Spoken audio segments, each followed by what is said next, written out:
مشہور حدیث جس کو حدیث جبریل کہا جاتا ہے کہ آپ صلی اللہ علیہ وسلم کی محفل میں ایک شخص آیا اور کیا تھا؟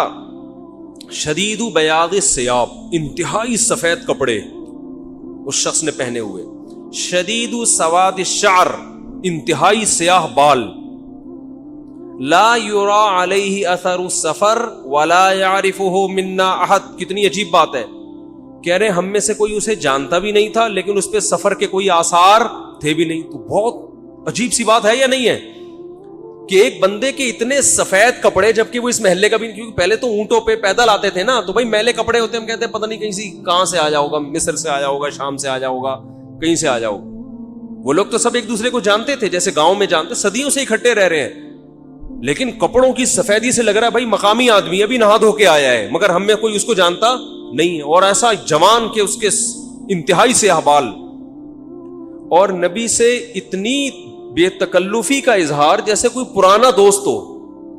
حتی اسند رکبتیہ الی رکبتی ووضع کفیہ علی فخذی، اپنے گھٹنے نبی کے گھٹنوں کے ساتھ ملا دیے، ایسے دو زانوں چپک کے بیٹھ گیا، اور اپنے ہاتھ اپنی یا نبی کی ران مبارک پہ رکھ دیے۔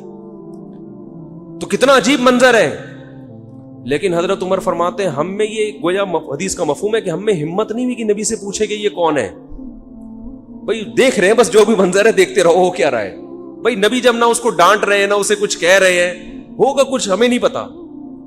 اور پھر آگے کیا فرماتے ہیں کہ نبی سے سوال پوچھا، یا محمد اخبرنی عن الاسلام، آپ مجھے بتاؤ اسلام کیا ہے۔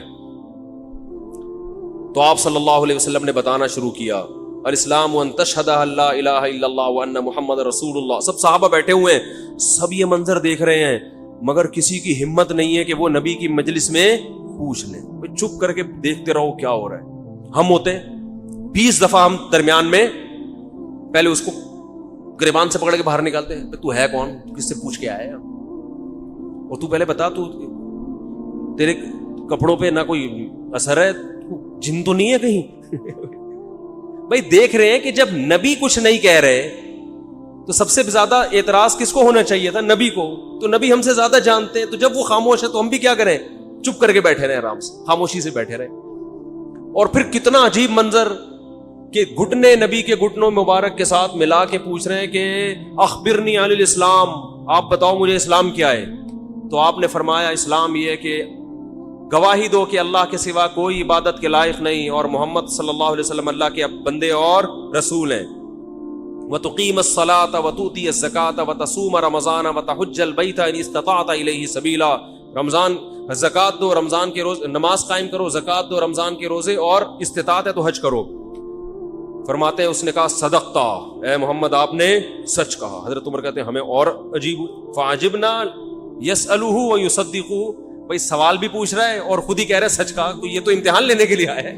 اور امتحان کس کا ہو رہا ہے؟ معاذ اللہ پیغمبر صلی اللہ علیہ وسلم کا۔ بھائی جو سوال پوچھتا ہے وہ یہ تو نہیں کہتا کہ آپ نے جواب بالکل صحیح دیا ہے، اس کا مطلب آپ کو تو پہلے سے پتا تو پوچھ کیوں رہے ہیں ہم سے۔ لیکن کسی صحابی میں یہ ہمت نہیں ہو رہی کہ نبی کے محفل میں سوال پوچھیں کہ یا رسول اللہ جب یہ پوچھا کیوں اس نے، یہ تو معاذ اللہ آپ کا امتحان لینے آیا گویا۔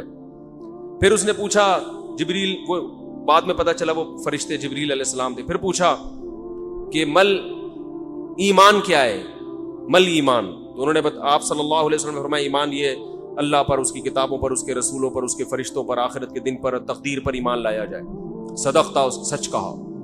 پھر انہوں نے پوچھا کہ احسان کیا ہے، پھر آپ نے فرمایا ان تعبد اللہ کأنک تراہ فإن لم تکن تراہ فإنہ یراک، اللہ کی ایسے عبادت کرو جیسے تم دیکھ رہے ہو، کیونکہ وہ تو تمہیں دیکھ رہا ہے۔ صدقتا، اس نے کہا بالکل سچ کہا متی الساعہ، قیامت کب آئے گی؟ تو آپ صلی اللہ علیہ وسلم نے یہ نہیں فرمایا لا ادری، مجھے نہیں پتا، کیونکہ آپ کو معلوم تھا کہ جیسے مجھے نہیں پتا سامنے والے کو بھی نہیں پتا، سمجھ رہے ہو، یہ کسی کو بھی نہیں پتا۔ تو یہاں آپ نے جواب میں یہ نہیں کہا مجھے معلوم نہیں ہے، بلکہ آپ نے بتا دیا کہ جیسے تمہیں معلوم نہیں ہے، یہاں تم صدقتا نہیں کہہ سکتے، جیسے مجھے معلوم نہیں ہے تمہیں بھی، اس لیے آپ نے فرمایا مل مسئول عنہا بأعلم من السائل۔ عربی بڑی خاندانی زبان ہے، خدا کی قسم، عربی جو ہے نا بڑی پیاری زبان ہے، کسی کو صحیح آتی ہو تو عربی کی بلاغت کا عربی میں ہی مزہ ہے. مل مسئول عنہا بأعلم من السائل، جس سے پوچھا جا رہا ہے وہ پوچھنے والے سے زیادہ نہیں جانتا. جس سے پوچھا جا رہا ہے وہ پوچھنے والے سے زیادہ نہیں جانتا. قرآن کی بعض آیتیں ایسی وجد والی ہے نا کہ مزہ آتا ہے ان کو پڑھنے میں. جو موسیٰ علیہ السلام کو اللہ نے کہا تھا نا قلنا لا تخف انک انت الاعلی، اس کا اردو میں ترجمہ نہیں بنتا. موسیٰ علیہ السلام کے سامنے جب جادوگر تھے نا تو جادوگروں نے ہزاروں لاٹھیاں پھینکی، سانپ بن کے حضرت موسیٰ کی طرف دوڑنے لگی. قرآن کہہ رہے فَأَوْجَسَ فِي نَفْسِهِ خِيفَةً مُوسَىٰ، موسیٰ نے دل میں کیا محسوس کیا؟ خوف. دیکھو قرآن کے الفاظ یہ نہیں ہے کہ موسیٰ گھبرانے لگے، کیونکہ اگر گھبرانے لگتے نا دشمن پہ روب ختم ہو جاتا، دشمن کہتا ہار گئے. قرآن دل کی کیفیت بیان کر رہے. موسیٰ نے گویا اپنے ظاہر پہ کنٹرول کیا ہوا تھا، سمجھ رہے ہیں؟ ظاہر پہ کیا کیا ہوا تھا حضرت موسیٰ علیہ السلام نے؟ کنٹرول کے مجھے بالکل گھبراہٹ نہیں ہے، لیکن قرآن دل کی کیفیت بیان کر رہا ہے. دل میں کیا تھا؟ خوف. یہ بلاغت ہے. فَأَوْجَسَ فِي نَفْسِهِ، خاف موسیٰ نہیں ہے، موسیٰ خوفزدہ ہو گئے. اس لیے کہ ہم کہتے ہیں نا فلاں خوفزدہ ہو گیا، تو اس سے یہ متبادر ہوتا ہے کہ یعنی دیکھنے میں ایسا لگ رہا تھا کیا ہو گیا، اس خوف کے آثار دل سے کہاں آئے؟ جسم پہ. حضرت موسیٰ نے اپنے اوپر کنٹرول کیا کہ یہ اتنا بڑا مقابلہ ہو رہا ہے اسلام اور کفر کا، ایمان اور کفر کا، کہ اگر میں گھبرانے لگا نا ان کے سامنے تو یہ ان سے ان کا مورال کیا ہو جائے گا؟ بلند. تو قرآن کہہ رہا ہے اوپر سے تو بڑے کانفیڈنس کے ساتھ، لیکن دل کی کیفیت کون جانتا ہے؟ اللہ. فَأَوْجَسَ فِي نَفْسِهِ، قرآن کہہ رہا ہے دل کے اندر موسیٰ کو خوف محسوس ہوا. قلنا، ہم نے کہا، ہم نے کیا کہا؟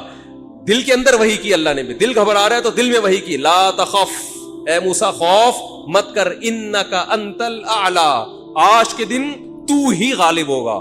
یہ نہیں کہا انک الاعلی، نا نا نا نا نا، انک الاعلی نہیں کہ تو غالب ہوگا. انکا، دیکھو انکا معنی بھی وہی ہے جو انکا انتا ہے. کا مطلب بھی تو، انتا کا معنی بھی تو.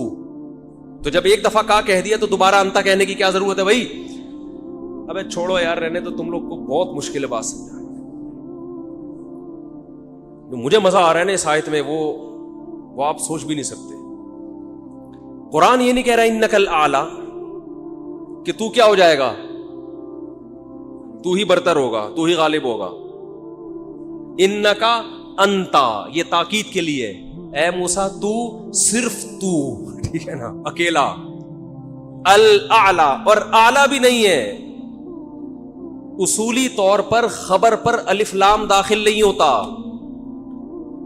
گرامر کے لحاظ سے اصولی طور پر انکا انتا اعلی ہونا چاہیے، یا انکا، سوری انتا نہیں، انکا اعلی. مبتدا معرفہ ہوتا ہے، خبر کیا ہوتی ہے؟ نکرہ.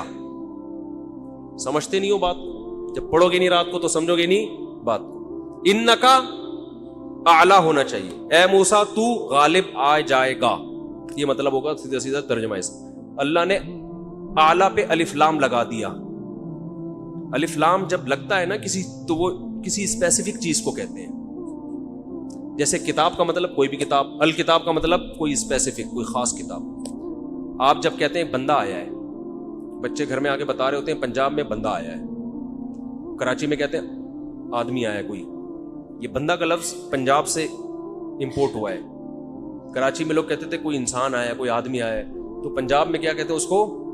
بندہ آیا ہے. اچھا شگون کے انسان کا بچہ بن جائے، وہ بندہ بن جائے، ٹھیک ہے نا. تو ہم جب کہتے ہیں کوئی بندہ آیا ہے، یہ ایک بندہ آیا ہے، تو وہ ان نون ہوتا ہے. اکثر ابو کو بتا رہے ہوتے ہیں، ابو ایک انکل. یہ تھا کہ جس نے جنا ہے اس کا مقام اونچا، لیکن جس کو جنے گی نا وہی اس پہ کیا کرے گا. یعنی ماں کا تو ایسا حق ہے نا، ماں کو تو ساری دنیا جانتی ہے نا کہ ماں نے کیسے گود میں پالا، کیسے جنا، اور لوگ ماں کے تانے دیتے ہیں نا. حضرت موسیٰ علیہ الصلوۃ والسلام نے جب حضرت ہارون کی داڑھی پکڑ کے کھینچی ہے نا، جب حضرت موسیٰ علیہ السلام کوہ طور پہ گئے تورات لینے، پیچھے بنی اسرائیل نے بچڑے کی عبادت شروع کر دی. ہارون علیہ السلام کو نگران بنا کے گئے تھے کہ ذرا ان کی حفاظت کرنا، بڑے نالائق لوگ ہیں، دائیں بائیں نہ ہو جائیں. تو جب واپس آئے تو دیکھا کہ وہ کیا کر رہے ہیں، بچڑے کی عبادت. تو حضرت موسیٰ کو سب سے پہلے غصہ کس پر آیا؟ حضرت ہارون پر. اپنے بھائی کی داڑھی پکڑ کے کھینچی کہ ما منعک اذ رأیتہم ضلوا, یہ گمراہ ہو رہے تھے, آپ نے روکا کیوں نہیں؟ تو حضرت ہارون نے کیا کہا؟ باپ کا واسطہ نہیں دیا بلکہ ماں کا. لا یبن اماں, اے میری اماں کے بیٹے, اے میری ماں کے بیٹے, کیونکہ یہ رشتہ فوراً سمجھ میں آتا ہے. ماں کا واسطہ, کیونکہ محبت کی علامت ہے نا. ابا جو ہے نا وہ تربیت کے لیے اللہ نے بنایا, وہ محبت واپس زیادہ ابا سے امیدیں نہیں لگایا کریں. ابا کی ایک الگ ویلیو ہے, محبت بہت زیادہ کرتے ہیں ابا, لیکن وہ جتلاتے نہیں ہیں. وہ کہہ رہے ہیں تمیز سے زیادہ لاڈ پیار دکھاؤ گے نا ابا, یہ ہو گیا تمیز سے بیٹھ وہاں جا کے آرام سے, ٹھیک ہے نا, جو بات ہے ادب تمیز. ماؤں کو زیادہ ادب تمیز نہیں, ماؤں کو لاڈ چاہیے ہوتے ہیں. تو اس لیے ابا محبت تو بہت کرتے ہیں لیکن وہ آسانی سے سمجھ میں نہیں آتی, کیونکہ تعظیم اس پہ غالب ہوتی ہے. اماں کی محبت 2 منٹ میں سمجھ میں آ جاتی ہے. تو جب بھی واسطہ دیا جاتا ہے کس کا؟ اماں کا. تو حضرت ہارون بھی واسطہ کس کا دے رہے ہیں کہ بھائی ایک ہی ماں کے ہم دونوں اولاد ہیں, آپ اتنی سختی تو نہ کریں نا, ماں کا واسطہ دے رہا ہوں آپ کو, یبن اماں, اے میری اماں کے بیٹے. تو ماں جو اتنا قریبی رشتہ ہے, جس کی محبت سب کو سمجھ میں آتی ہے, اس کو غلام بنا لینا تو یہ کھوپڑی میں آنے والی بات نہیں ہے. لیکن حدیث میں کیا آتا ہے؟ قرب قیامت میں بیٹا کیا ہوگا؟ ماں پہ حکومت کرے گا. بیٹا ماں پہ حکومت کرے گا. تو ہونا تو یہ چاہیے تھا کہ جو جنے, وہ جس کو آپ جن رہے ہیں وہ گویا قسم کی لونڈی غلام ہو, ماتحت ہو, لیکن الٹا حساب ہو رہا ہوگا. تو یہ بھی پتا چل رہا ہے کہ ادب مارکیٹ سے کیا ہونا شروع ہو جائے گا؟ شارٹ. مطلب حدیث کا یہی ہے کہ چھوٹے جو ہے نا وہ بڑوں کی جگہ ہو جائیں گے, اور بڑے, اور یہ خدا کی قسم آج اپنی آنکھوں سے میں دیکھ رہا ہوں, زیادہ تر لبرل لوگوں کے گھروں میں دیکھ رہا ہوں, دیندار گھروں میں کم. باپ اور ماں اپنے بچوں کو اسکولوں میں 15-20 ہزار روپے فیسیں دے کر بدتمیز بنا رہے ہیں باقاعدہ پیسوں کے ذریعے. یعنی اسکولوں میں پڑھا رہے, ماڈرن اسکول ہیں, اور بہت ہی ماڈرن قسم کے اسکول جن میں مذہب نہیں ہے. بچہ انگلش بہت اچھی بول لیتا ہے, اور ٹھیک ٹھاک فیسیں دے کے کیا کر رہے ہیں؟ اپنی نافرمانی پیسے دے کے سکھا رہے ہیں. آج بھی میرے پاس ایک کیس آیا, کسی کو نہیں پتا چلے گا کس کی بات ہو رہی ہے. ایک صاحب نے کہا میں نے اپنی بچی کو ایڈمیشن کروایا, میں 20 ہزار روپے فیسیں دے رہا ہوں, اور وہ چرس پی رہی ہے, وہ پتہ نہیں کتنے لڑکوں سے دوستیاں لگا رہی ہے. تعلیم کو فوکس کرنے کے چکر میں تہذیب کا بیڑا غرق کر دیا. یعنی گویا کہ پیسے دے کے باقاعدہ کیا کیا جا رہا ہے؟ اپنے بچوں کو خراب کیا جا رہا ہے. تو جنا بھی خود, احسان بھی خود کیا, اور نکلا کیا رزلٹ؟ وہی آپ پہ کیا کر رہا ہے؟ حکومت. وہ آپ کی ایک بات ماننے کے لیے تیار نہیں ہے. تو یہ وہ دور ہے جس سے ہم گزر رہے ہیں. تو اس میں بھی ادب کی تلقین کی گئی ہے. میں جب کچھ اس طرح کے لوگ آتے ہیں نا میرے پاس, کہ باپ بیٹا بیٹھا ہوا ہوتا ہے, اور باپ اپنے بیٹے کی شکایتیں کر رہا ہوتا ہے بڑے دھیمے لہجے میں کہ بچے کو غصہ نہ آ جائے, اور بیٹا جواب دے رہا ہوتا ہے بڑی اونچی آواز میں. یہ میں نے بہت دیکھ لیا اپنی زندگی میں. اس سے مجھے فوراً وہ حدیث یاد آتی ہے کہ اس کو باپ ہونا چاہیے اور اس کو بیٹا. باپ کو یہ ڈر لگتا ہے کہ یار اب میری اولاد ہے, یار میں کوئی اونچی آواز سے وہ ایک دم میٹر نہ گھوم جائے اس میں. دیکھو یہ اولاد کے نالائق ہونے کی علامت ہے کہ آپ نے اپنے باپ کو یہ اتھارٹی نہیں دی ہے کہ وہ آپ کو ڈانٹ سکے. اگر آپ کا باپ آپ کو ڈانٹتے ہوئے گھبراتا ہے نا, خدا کی قسم یہ باپ کے خراب ہونے کی دلیل نہیں ہے, یہ اولاد کے خراب ہونے کی دلیل ہے. یہ اولاد کے خراب, وہ ڈر لگتا ہے اس کو کہ یار کچھ بول دوں تو ایسا نہ ہو ناراض ہو جائے. میں نہیں کہہ رہا اولاد پہ بیجا سختیاں کریں یا خام خامے ڈانٹ ڈپٹ کرتے رہیں, اس سے تو ڈپریشن کے مریض بنتے ہیں. ماں باپ ظلم بھی کرتے ہیں. اس پہ میں انشاءاللہ بیان کروں گا کہ میرا ارادہ ہے, میں نے جو سینٹ میں بل پیش ہوا نا کہ ماں باپ کو اولاد پہ ہاتھ اٹھانے کی اجازت نہیں, شوہر کو بیوی کو ڈانٹنے کی اجازت نہیں, یہ بالکل خلاف ہے, لیکن اس کا ناجائز فائدہ بھی اٹھایا جاتا ہے. تو ماں باپ کو بلا وجہ اولاد پہ ہاتھ اٹھانا شرعن جائز. آج ایک صاحب بحث کرنے لگے کہ مجھے اجازت دی ہے شریعت نے کہ میں اپنے بچے کو تھپڑ مار سکتا ہوں. میں نے کہا آپ کو اجازت شریعت نے نہیں دی ہے کہ بلا وجہ آپ اپنے بچے پہ ہاتھ اٹھائیں, اور خاص طور پہ نابالغ پہ. نابالغ کے حقوق اسلام میں بہت زیادہ ہیں. ماں کو اجازت نہیں اپنا غصہ آپ کسی اور پر ہے نکال کس پہ رہی ہے. میں نے ماؤں کو دیکھا ہے طبیعت خراب ہے, جھنجلا رہی ہے, بچے کو پڑھ کے طبیعت سے کوٹ دیا اس کو, وہ بیچارہ. بعض بچے ماں کی چنگیز خان جیسی مائیں ہوتی ہیں, وہ بچے ٹھٹر ٹھٹر کے ان کی جو گروتھ ہے نا وہی رک جاتی ہے ان کی, اتنا سختی کا ماحول انہوں نے گھر میں دیکھا ہوتا ہے. تو یہ نہ باپ کے لیے جائز ہے اور نہ ماں کے لیے. تو اس میں علماء کے واقعات بھی سناؤں گا کہ اپنی اولاد کو مارنے سے پہلے کیا ان کے اصول تھے کہ ہم زیادتی نہ کر بیٹھے. تو یہ بھی ہے. اچھا خیر, تو جلدی سے بات کو یہ سمیٹ کے ختم کرتا ہوں. یہ کیا ہو گیا. تو رسول اللہ صلی اللہ علیہ وسلم کی محفل میں حضرت جبریل آئے تو حضرت عمر فرماتے ہیں, یہ میرا بھانجا ہے, یہ کہہ رہا ہے میں شادی کروں گا.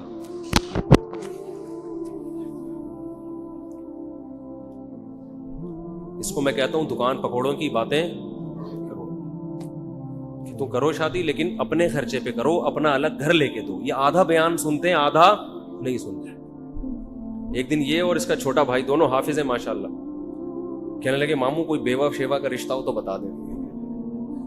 ان کے گھر میں پھڈا ہو گیا, یار یہ کیا بچے بگڑ رہے ہیں, ہم تو تربیت کے لیے بھیج رہے تھے اور یہ بچے کیا کر رہے ہیں. تو میں نے کہا جب آپ مفتی طارق مسعود کے بیان میں بھیجو گے تو یہ سوچ کے بھیجا کرو. لیکن میں نے ان سے کہتا ہوں کہ بیٹا تم آدھا سن رہے ہو آدھا نہیں سن. میں نوجوانوں کو ترغیب دیتا ہوں شادی کرو, لیکن یہ نہیں کہتا کہ ابا کو فورس کرو کہ ابا اپنے خرچے پہ کرائیں. گھر بھی آپ کا اپنا ہوگا, بیگم کو کھلانے کا خرچہ بھی آپ کا اپنا ہوگا. پھر آپ 4 کرو, پھر آرڈر پہ بیوہ بنا کے کرو. ٹھیک ہے. تو اچھا خیر, تو حضرت عمر رضی اللہ تعالیٰ عنہ فرماتے ہیں فلبثت ملیہ, میں نے جب یہ منظر دیکھا تو میں بہت دنوں تک ٹھہرا رہا. یعنی کچھ دن گزرنے کے بعد بھی حضرت عمر کی ہمت نہیں ہوئی کہ نبی سے پوچھے کہ یا رسول اللہ یہ کون تھے, یہ کیا ہے احترام, کہ بھئی ایسا نہ نبی صلی اللہ علیہ وسلم ناراض ہو جائیں. خود کیوں نہیں بتا رہے بھئی, یہ اہم بات ہوتی تو آپ صلی اللہ علیہ وسلم تو خود معلم تھے, خود بتاتے. تو فرماتے ہیں کچھ دن کے بعد خود نبی نے مجھ سے پوچھا کہ عمر جانتے ہو وہ شخص کون تھا؟ میں نے کہا اللہ اس کے رسول ہی زیادہ جانتے ہیں. فرمایا ہذا جبریل اتا